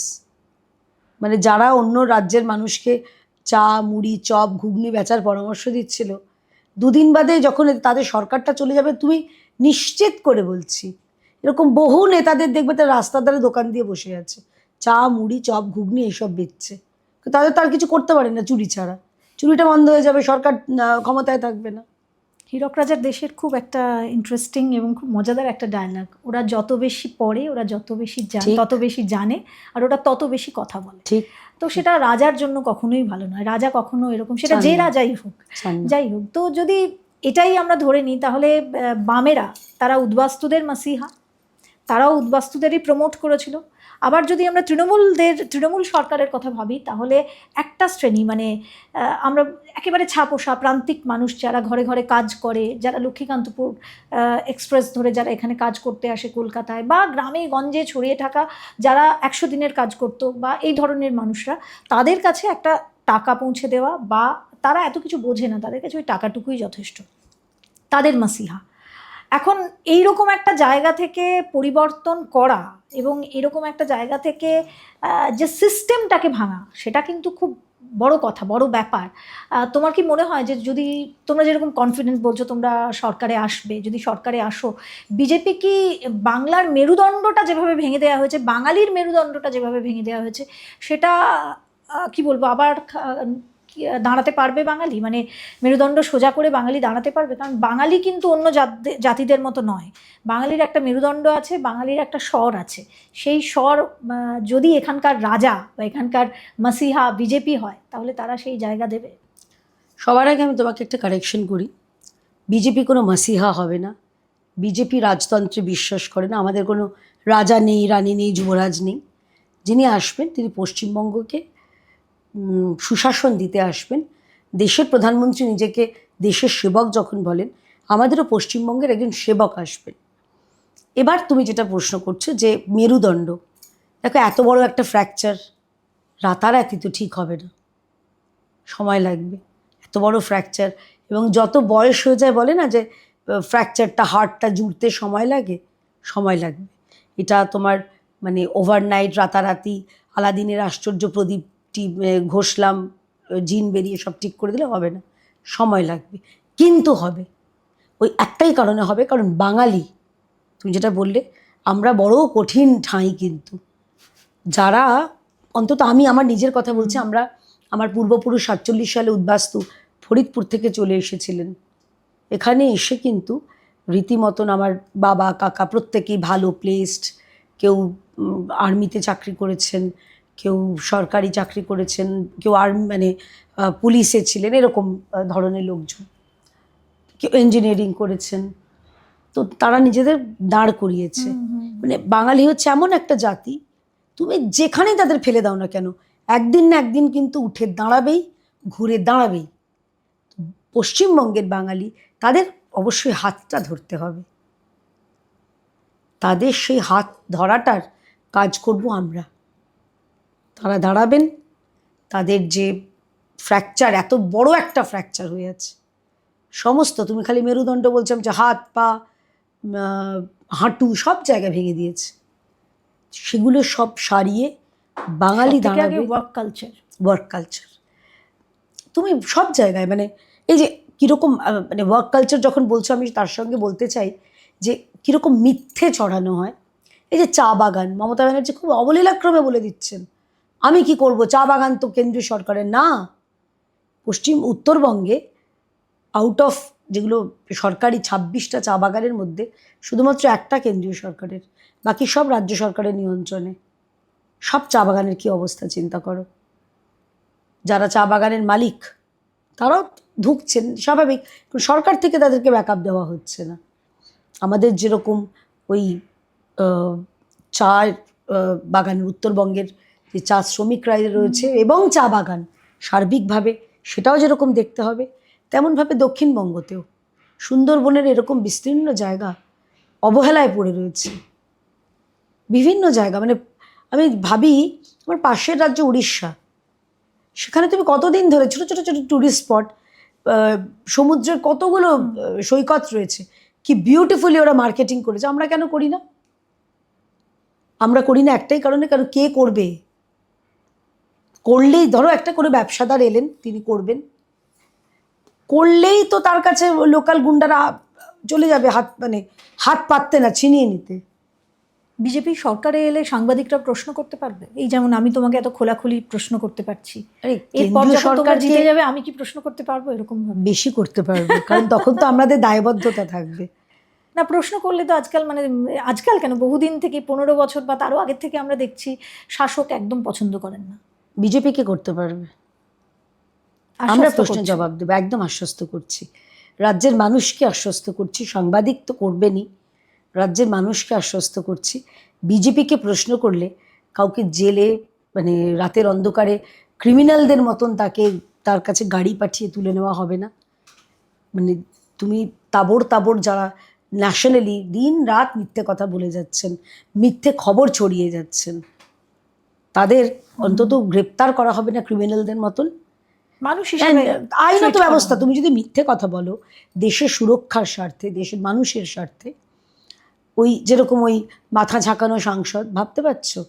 আমি এখানেও একটা কথা বলতে চাই, চিকেন নেকের যে কেটে দেওয়ার কথা বলেছিল সে শারজিল ইমাম, সে জেলে, তার হয়ে সমর্থন জানাচ্ছেন তৃণমূলের সাংসদ। এরা কি মানে আদৌ সাংসদ হওয়ার যোগ্য? আমি ভুলে যাচ্ছি, তুমি মানে মোদিকে পছন্দ নাও করতে পারো, কোনো অসুবিধা নেই, কিন্তু মোদিকে ঘেন্না করতে করতে, মোদি হেট্রেডকে, কখন তুমি দেশকে তুমি ঘেন্না করতে শিখে গেছো বা ঘেন্না করছো, এইটা আমরা এখন দেখছি। এটা এখন ট্রেন্ড, এটা একটা টুল কিট, যে টুল কিটটা অ্যাক্টিভ রয়েছে। এবং আমরা তো দেখেছি, জর্জ সোরোজ নিজে বলেছে যে আমি ভারতের যে কারেন্ট যে রাজনৈতিক অবস্থা, পলিটিক্যাল সিনারিও, আমি সেটাকে ডিসরাপ্ট করার জন্য আমি কোটি কোটি ডলার খরচ করছি, আমার কাছে আছে টাকা। তো এরা সব কারা কারা আছে জানি না টুল কিটের, কিন্তু চোখ কান খোলার একটা যে কোনো সাধারণ মানুষের বোধহয় বুঝতে পারে। সাংবাদিকরা রাজনীতি জয়েন করেছেন, এটা অনেকেই আছেন, এই তো এবারেও আরও অনেকেই করেছেন, কিন্তু অনেক সাংবাদিক থেকেও চোরা রাজনীতির হয়ে কাজ করছেন, চোরা স্রোত বইছে, এরকম লুকিয়ে লুকিয়ে তারা একটা রাজনৈতিক দলকে সমর্থন করছেন। ব্যক্তি স্বাধীনতা সবার থাকতে পারে, কিন্তু লুকিয়ে লুকিয়ে প্রমোট করা একটা দলকে, এরকম নির্লজ্জ প্রচুর সাংবাদিক আমরা বেশ কিছুদিন ধরে দেখছি। তাদের কি হবে যদি বিজেপি জেতে? তাদের দুর্দিন। এই তো ওপেন থ্রেট। না, থ্রেট না, আমি তো তোকে প্র্যাকটিক্যালটাই বলছি। দেখ, যারা সাংবাদিকতা মোড়ক ছেড়ে যারা রাজনীতিতে এসছে, এইবারই যেরকম দেবদীপ এসছে, দেবদীপ আমাদের তো পুরনো কলিগ ছিল। অন্যদিকে আমাদের জগন্নাথ রয়েছেন, উনি তো অনেক দিন আগেই, 5 বছর 6 বছর আগে মানে ইস্তফা দিয়ে করেছিলেন। তুমি নিজেই? আমি তো কবে ছেড়ে দিয়েছি বল। কুণাল ঘোষ রয়েছেন, যদিও উনি সাংবাদিক এবং রাজনৈতিকতে রয়েছেন, দুভাবেই, মানে 2 in 1 উনি। তো সেখানে দাঁড়িয়ে আবার কিছু লোক, এদের একরকমই জানি এর পলিটিক্যাল স্ট্যান্ডটা কি, অন্তত এরা তো ওপেন, কিন্তু কিছু যেটা রয়েছে এরা হচ্ছে কি জানিস তো, আমি কোন পথে যে চলি, কোন কথা যে বলি। আর এদেরই আবার তোর কাছেও রাত্রিবেলায় ফোন আসবে, আমি কিন্তু তোদের হয়ে কথা বলছি, তোদের জন্য আছি, আমি ভেতরে ভেতরে কাজ করছি।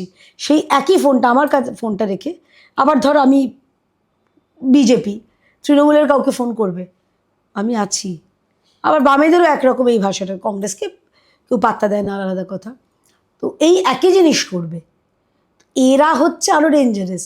যারা তোর ঘোষিত শত্রু, তাতে তো জানিস যে ঠিক আছে এরকম রাজনীতিতে এরকম, কিন্তু কিছু লোক আছে যারা হচ্ছে ওই কখনো এইদিকে, বাংলাতে একটা কথা আছে, সাপের মুখেও চুমু ব্যাঙে, আমি চুমু টুমুর কথা বলতে চাই না বাবা, বিতর্কিত হয়ে যাবে, কিন্তু এরা হচ্ছে সব থেকে মানে খতরনাক খতরনাক। আমরা তো আবার বহিরাগত পার্টি না, বলবে তখন। তো এরা হচ্ছে সব থেকে খারাপ। তারা আমি জানি না কি করবেন, তারা গুটিয়ে ঘরে চলে যাবেন না তাদের মতো রাজনীতি যদি করবেন, উল্টো হয় ফল আরো বিপুল বিক্রমে তারা করবেন, কিন্তু সেই পসিবিলিটি নেই। তারা জানেন তাদের বাজার এখন পড়তির দিকে, শেষ পড়ন্ত বেলায় আর এক সপ্তাহ 1.5 সপ্তাহ বাদে তাদের হয় নিজের প্রফেশনটা মন দিয়ে করুন, তা না হলে যেটা করছিলেন সেটাই করুন, ওইটা করুন, কিন্তু এই কখনো এখানে কখনো সেখানে হেথায় হোথায় হবে না, হতে নাহি দিব। আমার একটা খুব পুরনো কথা মনে পড়ছে, তখন বোধহয় তুমি সদ্য চ্যানেল ছেড়েছ, আর আমি তখন খুব নতুন চ্যানেলটিতে। তারপর তৃণমূল সরকারে এলো, এবং তখন তৃণমূলের সেই পুরনো যুগের নেতারা আমাদের সঙ্গে ছিলেন, নন্দীগ্রাম সবে হয়েছে। আমরা তখন বলেছিলাম যে আচ্ছা, যারা জামা বদলে হাওয়া মোড়ক চলে আসবে তাদের নেবেন না তো দলে? না না, আমরা একদম এ ব্যাপারে খুব কঠিন। পরে দেখলাম কত স্রোত বইল।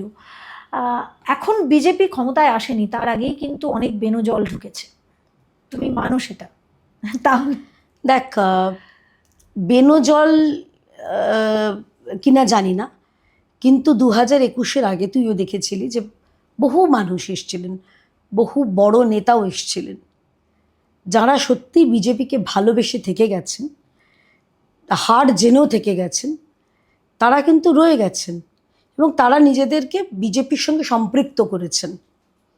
আর যারা পারেননি, যারা খালি ক্ষমতার জন্য এসেছিলেন, তারা ওই অক্সিজেনের অভাবে ছটফট করতে করতে করতে করতে যে ফটোটা নিয়ে বেরিয়ে এসেছিলেন, সেই ছবিটাকে আবার প্রণাম করতে জবা ফুলের মালা টালা পরিয়ে তারা আবার চলে গেছে। তাদের ব্যাপার। দল বাড়বে, মানুষ তো নিশ্চয়ই আসবে, কিন্তু হ্যাঁ, দেখতে হবে যে সেই মানুষটা, তার যে ট্র্যাক রেকর্ড বা পাস্ট রেকর্ড, সেটা এমন যেন না হয় আমার দলকে বিড়ম্বনায় ফেলে। সেটা আমার মনে হয় উচ্চ নেতৃত্ব এবারে যথেষ্ট তারা ওয়াকিবহাল এবং খুব ভাবনা চিন্তা করেই সমাজের বিভিন্ন শ্রেণীর মানুষরা যোগদান করছেন। লিয়েন্ডার পেজ এলেন, বিজেন্দর সিং সেদিন এসে খুব সুন্দর, আমাদের যেটা যুবকদের জন্য 3,000 টাকা দেওয়া হবে চাকরি না পাওয়া পর্যন্ত, আমরা আজীবন করছি না, কারণ আমরা জানি তাদের চাকরিটা আমরা দেব। যাই হোক, এলেন। তো এদের মতো মানুষ আসবেন, বহু অধ্যাপক, প্রাক্তন পুলিশ কর্তা, প্রাক্তন সেনাকর্তা, তারাও আসছেন। কিন্তু যারা ব্র্যান্ডেড চোর, তাদেরকে দল নিয়ে আমাদের মানে যে আদর্শ, সেটার সঙ্গে ডাইলিউট করবে না। যে বিজেপি এখনো পর্যন্ত কোনো মমতা বন্দ্যোপাধ্যায়ের সাবস্টিটিউটই তৈরি করতে পারেনি। এখনো বিজেপি সেই সেন্ট্রালাইজড, মানে সেই মোদির মুখই দেখাতে হচ্ছে। বাঙালি সেন্টিমেন্টটাকেই যদি ধরতে না পারা যায়, এটা কি খুব সত্যি কথা? তাহলে মানুষ কোন ভরসায় ভোট দেবে বিজেপিকে? দুটো কথা। প্রথম হচ্ছে যে ভালো পেমেন্ট পান, বোঝাই যাচ্ছে, আমারও জানতে ইচ্ছে করছে কত পেমেন্ট পান উনি। আর দ্বিতীয় কথা হচ্ছে, মমতার সাবস্টিটিউট আমাদের চাই না। ওরে বাপরে, এই একজনেতেই জ্বলছি। বাংলার মানুষ, তোর মনে হয় আবার একটা মমতা চাইবে? পাগল মানুষ বলছে যে একেই তো আমরা বিদায় দিতে পারলে বাঁচি, গঙ্গা স্নান করবে।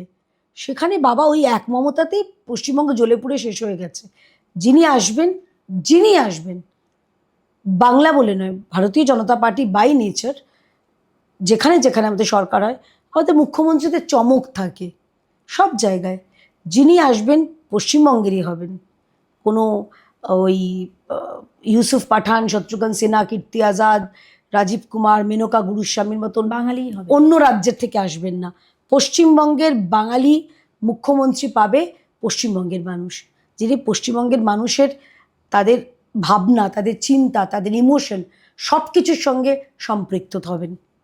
কেদি, একটা সত্যি কথা বলতেই হচ্ছে, আমি তুমিও বাইরে বহু কাজ করেছো, আমিও বাইরে গিয়ে থেকেছি। বাঙালি বুদ্ধিকে নন বেঙ্গলিরা যেমন খানিকটা ভয়ও পায়, আবার একটা তাচ্ছিল্য ভাবও রয়েছে, এটা বাঙালি হ্যাঁ ये क्या करेगी बाबा, ये तो पॉलिटिक्स कर देगी या बहुत आगे जाएगी, बहुत तेज़ बेंगली लड़की मतलब बहुत तेज़, ये बहुत बोलती है, এরকম একটা কিন্তু নজরিয়া যেটাকে হিন্দিতে বলে সেরকম থাকে। সেই মেন্টালিটিটা এখানে নন বেঙ্গলিরা যারা সেন্ট্রালাইজড বলে যাদের বলা হচ্ছে, সেই তোমাদের বিজেপির ঊর্ধ্বতন হাইকমান্ডরা, তারা এখানে সেটা দেখাবেন না তো? বাঙালি কিন্তু, আমি একদম পালস বলছি, বাঙালি ছাপোষা মানুষরা এটা ভয় পাচ্ছেন যে এখানে তাহলে হনুমান পুজো শুরু হয়ে যাবে, এখানে সন্তোষী মা শুরু হয়ে যাবে, কিংবা এখানে যে বাইরের পুজোগুলো নবরাত্রি শুরু হয়ে যাবে, কিন্তু বাঙালির যে কালচার, বাঙালির যে একেবারে কোর যে ভ্যালুসগুলো, সেগুলো সরে যাবে। তোমরা এটা কিভাবে ডিল করবে, কিভাবে বোঝাবে মানুষকে? দেখ, বাংলা ভাষাকে ধ্রুপদী ভাষার সম্মান দিয়েছেন একজন গুজরাটি, তার নাম নরেন্দ্র মোদী। একজন যতই লাফালাফি করুক, হাম্বা হাম্বা কাম্বা কাম্বা দুম্বা দুম্বা এপাং ওপাং ঝপাং ছাড়া তার বাংলা ভাষায় তার অবদান কিছু নেই। আর কথাঞ্জলি যদি অত উৎকৃষ্ট সাহিত্য, কথা আমি বলতেও পারবো না ভাই। আমি গীতাঞ্জলি অবধি আমার সাধারণ জ্ঞান অবধি জানি, কথাঞ্জলিটা ঠিক আমার লেভেলে পড়ে না। অন্যদিকে দুর্গা পুজোকে পশ্চিমবঙ্গের ইনট্যাঞ্জিবল হেরিটেজ যে তকমাটা, সেটাও কিন্তু ভারত সরকারের সুপারিশে ইউনাইটেড নেশনস দিতে বাধ্য হয়েছে। মমতা ব্যানার্জির কী অবদান?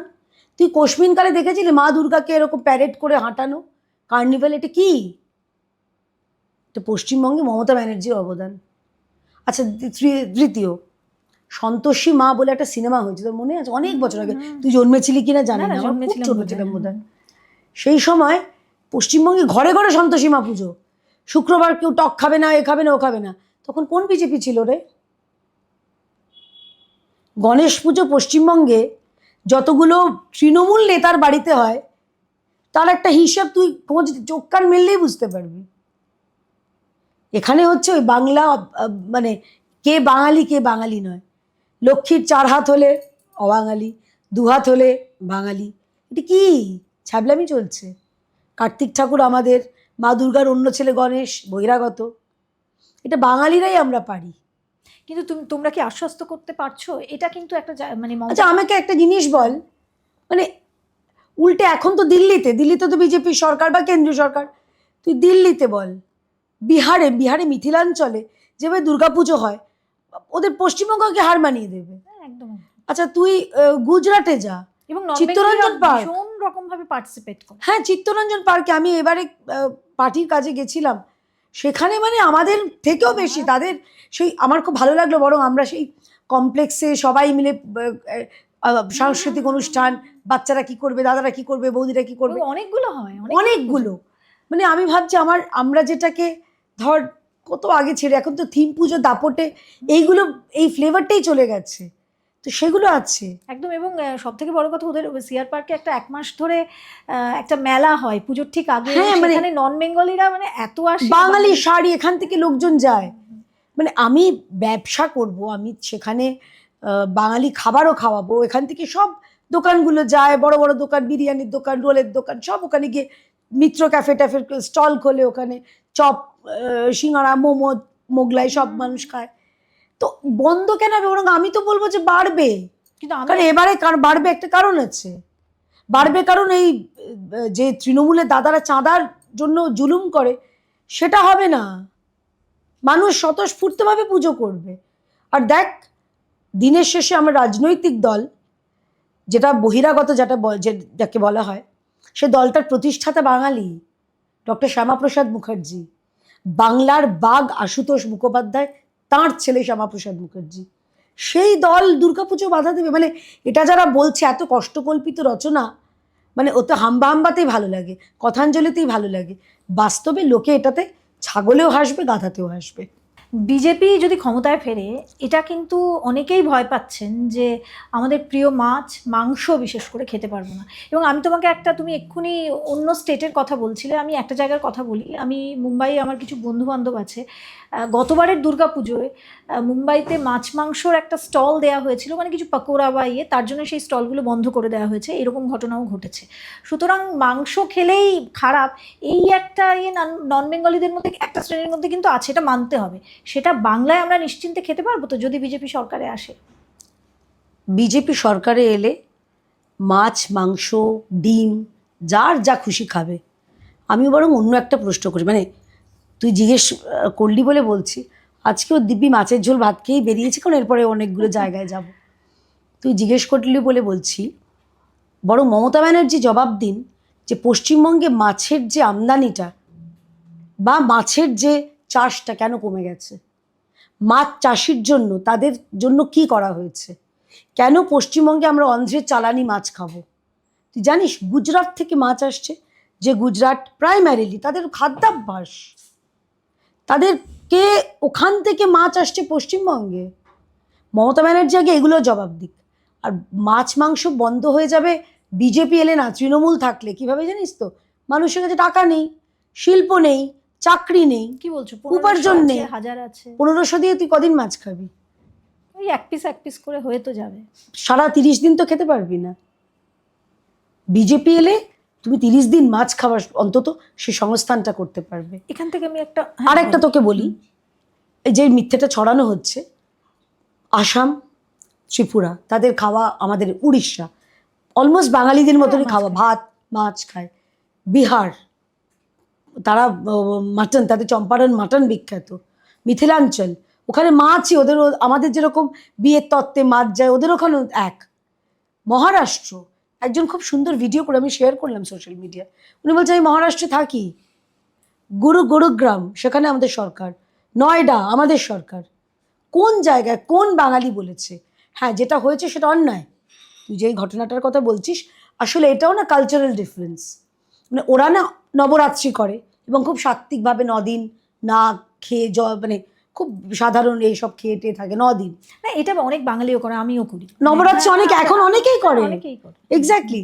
তো কেউ চৈত্র মাসে করে ওই অন্নপূর্ণা বাসন্তী পুজোর সময়, কেউ দুর্গা পুজোর সময় করে। তো খুব সেটা সংখ্যা খুব কম। আমার বাবা মানে ঠাকুরকে করে বলছি, ওইটে পারবো না। কেন জানিস তো? মানে অষ্টমীর দিন, আমরা তো পূর্ববঙ্গের, আমাদের তো অষ্টমীর দিন লুচি না, মানে শ্বশুরবাড়িতে লুচি, আমাদের তো মাছ ভাত। ও তোমাদের মাছ? হ্যাঁ, আমাদের লক্ষ্মী পুজোয় জোড়া ইলিশ, আচ্ছা, আমাদের খেতেই হবে। আর মানে আমার বর এত বদমাইশি বলছি, সে কি করে, মানে অন্য সময় ঘটি হয়ে যায়, তো ষষ্ঠীর দিনে বা অষ্টমীর দিনে সকালবেলায় ঘটি, দুপুরে বাঙাল মাছটা খাবে। সেই রকমভাবে মানে লক্ষ্মী পুজোর দিনে আমাদের যেটা কোজাগরি লক্ষ্মীতে, সেটাও পুরো তখন বাঙাল হয়ে যায়, পুরো তৃণমূলের মতো রং পাল্টানো টাইপের, বুঝেছিস? তো ব্যাপারটা হচ্ছে যে আমাদের যেগুলো আমাদের সংস্কৃতি, আমাদের কালচার, সেটা থেকে কেন আমরা করবো? মানে মমতা ব্যানার্জি এগুলো বলছেন কারণ আসল যে ইস্যুগুলো, আনন্দপুরে 40 জন পুড়ে মারা গেল, সেটা নিয়ে কথা বলেন না। আমাদের মুম্বাই, মহারাষ্ট্রতে একটা পরিযায়ী শ্রমিক, তাকে পিটিয়ে মারা হলো, ঝাড়খণ্ডেও তাকে সে আত্মহত্যা করলো। প্রথমে খুব লাফালাফি করলো, এসআইআর, বাংলার ওপর অত্যাচার, অনেক কিছু করলো। যেই জানলো যে সেই মহারাষ্ট্রের যে যুবকটি মারা গেল, সে মদ্যপ অবস্থায় কারোর সঙ্গে একটা ঝামেলা হয়ে খুন হতে হয়েছে, মৃত্যু দুঃখের। বা ঝাড়খণ্ডের ছেলেটিও বেলডাঙ্গা পুড়লো। মমতা ব্যানার্জি কারণ আসল ইস্যুগুলোকে আজ পর্যন্ত অ্যাড্রেস করেন না। উনি সবসময় যেগুলো নন ইস্যু, মাছ খেতে দেবে না। আরে তুমিই তো মাছ খেতে দিচ্ছ না, কারণ তুমি রাজ্যের মানুষের তো টাকা দিচ্ছ না, চাকরি দিচ্ছ না। যুবকদের হাতে ওই দৈনিক 50 টাকা, নিষ্ঠুর পরিহাস। তুমি তাদের শিক্ষা, তাদের যে পরিশ্রম, সেটাতে পরিহাস করছো। তাই বাঙালি মাছও খাবে, মাংসও খাবে, ডিমও খাবে, চিকেনও খাবে, তাদের যা ইচ্ছে খাবে। নন বেঙ্গলিরা এখানে ছড়ি ঘোরাবে না তো? আরে পশ্চিমবঙ্গ তো আমাদের বাংলার, নন বেঙ্গলিরা। আর কালকে আমি তোকে একটা দেখাচ্ছি যে কীরকম এদের দ্বিচারিতাটা, তুই চিন্তা কর, এটা তোর মজাই লাগবে দেখতে। তৃণমূলের একজন গামলা প্রার্থী হয়েছেন না, লেটেস্ট গামলা প্রার্থী, তার ওখানে আমি গেছিলাম। এইটা দেখ, আমি দর্শকদের যে দেখাচ্ছি, হিন্দি ভাষী সং দিদি, তৃণমূলের গামলা যিনি রয়েছেন তার। এটা বলো, এটা এটা কি, এটা কি তাহলে বলো? হিন্দি ভাষীরা কার সঙ্গে চড়ি ঘোরাচ্ছে? মমতা ব্যানার্জি ছটে, আরে বিহারে লোকে দুদিন ছুটি পায় না, এখানে মমতা ব্যানার্জি দুদিন ছুটি দিয়ে দিচ্ছেন। মমতা ব্যানার্জি যেটা বলেন আর যেটা বাস্তবে করেন, সেটা আকাশ পাতাল বললেও কম হবে মনে হয়। তুই যদি বলিস যে ধর একদম সূর্য থেকে প্লুটো, সেটা হলে ভালো হবে। অভয়ার মা এবারে ভোটের প্রার্থী, কিন্তু এটা যেমন একটা সত্যি, তেমন অভয়া আর ফিরবে না, এটাও একটা সত্যি। যে নৃশংসভাবে তাকে খুন হতে হয়েছে, এটাও যেমন একটা সত্যি, তেমন এটাও একটা সত্যি যে তাকে কিন্তু অ্যাবিউজিভ ল্যাঙ্গুয়েজ শুধু নয়, তার বিরুদ্ধে সোশ্যাল মিডিয়ায় যে ধরনের প্রচার চলছে, এরা কি সেই মানুষ যারা স্বতঃস্ফূর্তভাবে, আমি দেখেছি আমার চারপাশে শুধু নয় বিভিন্ন জায়গাতে, কোনো পার্টির নয়, সাধারণ বাড়ির মহিলারা যারা কোনো জায়গায় বক্তব্য রাখেন না, তারা হাউ হাউ করে কেঁদেছিলেন, রাস্তায় বেরিয়েছিলেন, একদিন নয়, দুদিন, 3 দিন, পরে এটা হাইজ্যাক হয়ে যায় আন্দোলনটা। কিন্তু যতদিন হয়নি ততদিন তাদের দেখেছি। এরা কি তারাই যারা আজকে অভয়ার মাকে অ্যাবিউজ করছে? না, যারা অভয়ার জন্য রাস্তায় বেরিয়েছিলেন, যে সমস্ত মানুষ, মানে তুই তো বললি, আমি নিজে দেখেছি যে 70ঊর্ধ্ব বৃদ্ধা হাঁটতে পারেন না, ওয়াকার নিয়ে, তিনি পর্যন্ত এই রাত দখলের সময় রাস্তায় বেরিয়েছিলেন স্বতঃস্ফূর্তভাবে। তারা আর যাই হন, তারা অভয়ার মাকে গালাগালি দিতে পারবে না। নোংরা ভাষা, তাকে কি কি বলা হচ্ছে? মেয়ের লাশ বিক্রি করেছে নাকি সে? দর্জি কাকিমা। এটা সেই যারা করছে, মুষ্টিমেয় মহিলারা, মহিলা বলতে লজ্জা করছে, সেই দলেরই যাদের নেত্রী একজন ধর্ষিতা নাবালিকা বাচ্চার চরিত্র হনন করেছিল। হাঁসখালিরটা মনে আছে? আমি গেছি। যে দলের সুপ্রিমো বলেছেন যে ও কি প্রেগনেন্ট ছিল, ও কি মদ্যপ ছিল, ওর কি বয়ফ্রেন্ড ছিল, সেই দলের যারা প্রতিনিধি তারাই করেছে। এর একটা অদ্ভুত জীব। আর যারা রাস্তায় নেমেছিল তারাই হচ্ছে সেই মানুষ, যখন কাকিমা যাচ্ছেন তাকে জড়িয়ে ধরে কাঁদছেন। এবং কাকিমা তো রাজনীতি মানুষ নন, আমি তোকে বলছি, মানে অনেকবার দেখা হয়েছে, কথা হয়েছে, খাবার খান না উনি, খেতে বসলেই ধর 1 গরাস বা 2 গরাস ভাত খেয়ে কাঁদতে কাঁদতে উঠে যান। আমার না, আমিও নিজে সন্তানের মা রেনেসা, প্রতিটা পদক্ষেপ কাকিমা হাঁটেন, আমার মনে হয় ওর কাঁধে না মেয়ের লাশটা তিনি বয়ে নিয়ে হাঁটছেন। খুব ভারী ওনার যে ভারটা নিয়ে হাঁটছেন। সেই মানুষকে যারা এই কুৎসিত কদর্য আক্রমণ করতে পারে, গতকাল একটা ভিডিও বলছে অভয়ার মা নাচছে, মানে কি মানসিকতা বলতে পার, বুঝতে পারছিস? এরা এর পরেও নিজেদের মা মাটি মানুষ বলবে। আমার আমার অভয়াটা সত্যি আমি খুব ইমোশনাল হয়ে যায়, কারণ আমি মানে অনেকবার কাকিমার সঙ্গে কথা হয়েছে, উনি কথা বলতে পারেন না, উনি 2টো কথা বলে কেঁদে ফেলেন উনি। মানে এবং শুধু তাই নয়, মানে এদের আক্রমণের লেভেলটা কোথায়, অভয়ার মানে জন্ম বৃত্তান্ত নিয়েও এরা প্রশ্ন তুলছে, ভাবতে পারছিস? এর থেকে কদর্য, এর থেকে নোংরা, মানে আমি খুব কর্মতে বিশ্বাস করি, কর্মফল, এই কর্মফল এই জীবনেই পেতে হবে। এবং মমতা ব্যানার্জি তার দলের যে এই অসভ্য বর্বর মহিলাগুলোকে যে সামলাচ্ছেন না, অর্থাৎ তিনি বলে দিয়েছেন হ্যাঁ করো, তার তো নিশ্চয়ই সম্মতি আছে, সম্মতি না থাকলে এটা করতে পারেন না। অভিষেক ব্যানার্জি তিনি এই কে কে অভিষেক ব্যানার্জি তিনি আচ্ছা, কয়েকদিন আগেই বলেছেন যে মমতা ব্যানার্জি তবুও তার মনে একটু মায়া দয়া আছে, আমার কিন্তু নেই। আমি জানি। কিন্তু দেখে জানি তো, একদম জানি মায়া দয়া নেই, কিন্তু আমাদের মনে মায়া দয়া আছে। আমরা ভালো মানে সেলে রাখবো। কোথায়? সেল, সেল মানে বুঝলাম না। ওই সেল থাকে, এরকম ছোট্ট একটা ঘর থাকে, দেখবি বাইরে এরকম লোহার গড়ার থাকে, ওটাকে কারাগার সেল বলে। বলছো? এবার আমি কি জানি, তুই বলে দিচ্ছি, আমি সেলে এটা রাখবো, বর্ণনা দিচ্ছ। ভালো সেলে রাখবো, খেতে দেবো, 2 বেলা খাবারটা পাবে, তারপরে যেরকম তার ট্রিটমেন্ট হবে, মানে তার চোখের ট্রিটমেন্ট হবে, তার ভাষার ট্রিটমেন্ট, তার কথার ট্রিটমেন্ট, শিরদাঁড়ার ট্রিটমেন্ট হবে, সব রকম হবে। কিন্তু এই উনি তো অভিষেক বলেছেন না ব্যানার্জিকে- ডিজে বাজাবেন, কি বলেছিল না, ডিজেটা পশ্চিমবঙ্গকে 12টা বাজিয়ে দিয়ে এখন আর ডিজে আর বাজাতে হবে না, ডিজে ভিজে যাবে। আমরাও কবিতা করে অন্তমিল তো করতেই পারি আমরা, বল এইটুকু তো করতে তুমিও দিবি কবি হয়ে আমাদের। যাচ্ছ।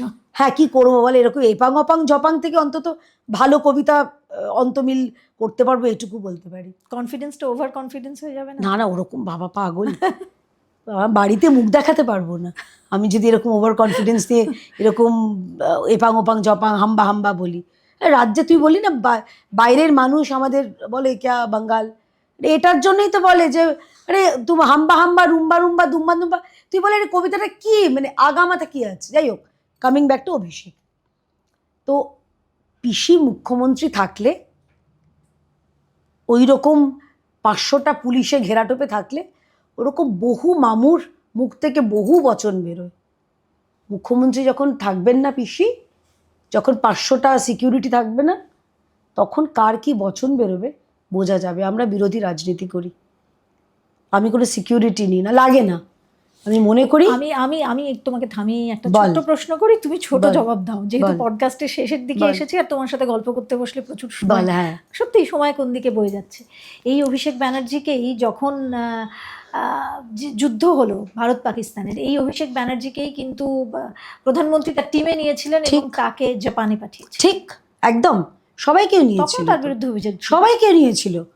অভিষেককেও আমরা নিয়েছিল। গণতন্ত্রে বিশ্বাস করি তো, আমরা সমস্ত দলের, সেখানে শশী থারুর গেছেন, সেখানে ডিএমকের প্রতিনিধি গেছেন, সেখানে যারা ইউবিটি উদ্ধব ঠাকরের দলের প্রিয়াঙ্কা চতুর্বেদী তিনি গেছিলেন, স্টালিনের দল থেকে গেছিলেন, সুপ্রিয়া সুলে গেছিলেন, কংগ্রেসের ওরা তো বোধহয় ওই কাউকে প্রথমে পাঠাতে জানি তো শশী থারুর, তো এরকম সমস্ত দলের প্রতিনিধি গেছিলেন। এটাই তো গণতন্ত্র, এটাই তো হওয়া উচিত। আমার বক্তব্য হচ্ছে আমরা দেশের মধ্যে যা করি না কেন, আমার দেশের বাইরে নিজের দেশকে বদনাম করতে হবে, যেটা রাহুল গান্ধী সব সময় করেন। দেশের বাইরে বলছেন ইন্ডিয়ান ইকোনমি ডেড ইকোনমি, দেশের বাইরে দেশকে বদনাম করছেন, ইন্ডিয়ার গ্রোথ হবে না, এবং থ্যাঙ্কফুলি উনি মানে যা বলেন সেটার উল্টোটা হয়, সেটা আলাদা কথা। কিন্তু এইটাই তো গণতন্ত্র, এটাই তো নরেন্দ্র মোদী চাইলেই তো আমাদের সমস্ত আমাদের সংসদকে পাঠাতে পারতেন, কিন্তু উনি চেয়েছেন। একটা তো গণতন্ত্র, আরেকটা এটা আমার ব্যক্তিগত অভিমত, এটা মানে আমার দলের সঙ্গে কোনো ব্যাপার নেই। আমার মনে হয়েছে যে যারা দিনরাত দেশের বিরোধিতা করে তাদের মুখ থেকে মাঝে মাঝে ভালো লাগে না, ভূতের মুখে যদি একটু রাম নাম শোনে, সেটাও আমারও তো বেশ ভালো লাগছিল, যে যারা দিন রাত দেশকে খারাপ বলে, দেশকে গালাগালি করে, তারাও যখন দেশকে নিয়ে একটু ভালো বলছে। কাকে বেশি কোথাও যদি একটা ওই দস্যু রত্নাকর থেকে একটা বাল্মীকি হওয়ার- অন্তত টার্নটা যদি হয়, সেটাও ভালো। কাকে বেশি ভালো লাগে, অভিষেক না রাহুল? রাহুল গান্ধী। আমার রাহুল গান্ধীকে এন্টারটেইনিং লাগে। উনি কথা বললে আমি একটা কার্টুন চ্যানেল বাদ দিয়ে আমি সারাদিন ওনার কথা শুনতে পারি। দেখ, রাজনীতিতে আমরাও থাকি, ঘুরে ঘুরে বেড়াই লোকজনের সঙ্গে, কিন্তু কিছু তো এন্টারটেনমেন্ট লাগে। ওনার থেকে ভালো এন্টারটেনার আমার মনে হয় কেউ নেই। রিসেন্টলি কোয়েল মল্লিক তিনি রাজ্যসভার সাংসদ হলেন, কি বলবে? গেছেন, আশা করি তিনি দলটা, she is the right person in the wrong party. আর কি বলবো, right person. Right person in the wrong কেন পার্টি। কেন তারকারা কেন রাজনীতি জয়েন করবেন যদি তাদের কোনো কন্ট্রিবিউশন থাকে বা না থাকে? আমরা যে তারকাদের দেখেছি এতদিন ঠিক। পর্যন্ত, আমরা বেশ কিছু তৃণমূল তারকাদের বলতে পারি যারা অন্য দলে ছিলেন এবং তারা আমাদের ধর্ম নিয়েও এমন এমন কথা বলেছেন, তারা কিন্তু আজকে সংসদে পা রেখেছেন, তারা সেখানে দাপিয়ে কাজ করছেন, তর্ক করছেন, বিতর্ক করছেন। কিন্তু আমার একটা মাইথোলজি চ্যানেল আছে, আমি সেই জায়গা থেকে বলতে পারি, খুব ভালো কাজ করছি। আমি সেই জায়গার ব্যতি রেখেও বলছি যে আমি নিজের ধর্মকে মানি, আমি অন্যের ধর্মকেও শ্রদ্ধা করি, কিন্তু আমি হিন্দু হিসাবেও খুব গর্বিত। তো নিজের ধর্মকে নিচে নামিয়ে তারপর সংসদে সগৌরবে যাওয়া, এই ধরনের ক্যান্ডিডেটদের বাছার মমতা বন্দ্যোপাধ্যায় নিজেও কিন্তু খুব ঠাকুর মানেন, আমি যতদূর জানি তিনি বলেছেন বহুবার। দেখ, এইটা না হলে না তৃণমূলের আমার মনে হয় বা ওকদের কাছে কুল হওয়া যায় না। দুটো কারণ, একটা হচ্ছে কুল দেখাতে হবে, হিন্দু ধর্মকে গালাগালি দেওয়া মানে তুমি আলট্রা কুল, ঠান্ডা ঠান্ডা কুলকুল। আর দ্বিতীয় হচ্ছে ওই যে তোমার যে কোর ভোট ব্যাংক, তারা তো খুশি হবে না। হিন্দু ধর্মকে গালাগালি না দিলে তুমি ভোট পাবে কি করে? তুই দাও। এবং তার সঙ্গে একটা কথা বলছি, হিন্দু ধর্মকে খুব গালাগালিটা নিশ্চিন্ত মনে দেওয়া যায়, কেন জানিস? কারণ কালকে তোমার বাড়ির বাইরে ইট পড়বে না, তোমার বাড়ির সন্তান বা তোমার মাথার যে সর কলম সেটার ফতোয়া জারি হবে না। এই জন্যে হিন্দু ধর্মকে গালাগালি দেওয়া যায়। তুই অন্য যে কোনো ধর্মকে গালাগালি দিয়ে দেখ, আমি চাই না, আমি সব ধর্ম, তুই যেরকম বললি, আমি প্র্যাকটিসিং হিন্দু, তা বলে তুমি তোমার মতন কাজ করো, আমাকে তোমার সমর্থনে আমি কেন মাথায় হিজাব পরবো ভাই? আমি কেন পরবো? আমি আমার তুমি পালন করো তোমার ঈদ, তুমি আমার বাড়িতে সিমুই পাঠালে আমি খুব ভালো করে খাবো, কিন্তু তার মানে এই অধিকার তোমাকে দিইনি তুমি আমার ঈশ্বরকে নিয়ে তুমি মজা করবে, তুমি আমার ঈশ্বরকে নিয়ে কটূক্তি করবে। কিন্তু করা যায়। কিন্তু যিনি করছেন বা যারা করছেন তারা কিন্তু অন্য ভোট ধর্মের ব্যাংক নয়, তারা ভোট ব্যাংক। মির্জাফরই তো এরকম, তো বহু জয়চাঁদ মির্জাফর যাই বলিস না কেন, নিজেদের মধ্যেই তো থাকে। আমার শেষ প্রশ্ন, বিজেপি যদি ক্ষমতায় আসে, যদি আসে, তাহলে আসবেই। আমি যদি ধরে নিচ্ছি, হ্যাঁ, আমি সাংবাদিক হিসাবে প্রশ্ন করছি, যদি তোমরা ক্ষমতায় আসো, তাহলে যারা তোমাদের ভোট দিল না, ধরে নাও যারা দেবে না, যে অন্য ধর্মের মানুষরা বিজেপিকে দেখলে একটু একটু গুটিয়ে থাকে, তারা এখনো ভরসা করতে পারছে না, বা তারা ধরে নাও যে তোমাদের একদম খিলাফ, সেই তাদের বাড়িতে বুলডোজার হবে না তো, মানে গিয়ে পৌঁছবে না তো? বিজেপিকে ভোট দিক বা না দিক, যারা ভারতীয়, যারা পশ্চিমবঙ্গের যে কোনো ধর্ম, তারা নিশ্চিন্ত থাকবেন। এবং তাদের জন্য আমি একটা চ্যালেঞ্জ করে দিয়ে গেলাম, তুই আমাকে পরে আবার ডাকবি এটার জন্য। নিশ্চয়ই। 5 বছর বাদে সবার আগে তারাই বিজেপিকে ভোট দেবে, যারা আজকে বিজেপির অ্যান্টি। কারণ তারা দেখবে যে বিজেপি কিন্তু আক্ষরিক অর্থে সবার জন্য কাজ করে, এবং তার জন্য কোনো কাটমানি চাইবে না, কোনো কাটমানি চাইবে না। যারা চাইবে, বিজেপি যারা চাইবে তাদের ব্যবস্থা নেওয়া হবে। জিরো টলারেন্স, দুর্নীতির বিরুদ্ধে জিরো টলারেন্স হচ্ছে ভারতীয় জনতা পার্টির মন্ত্র।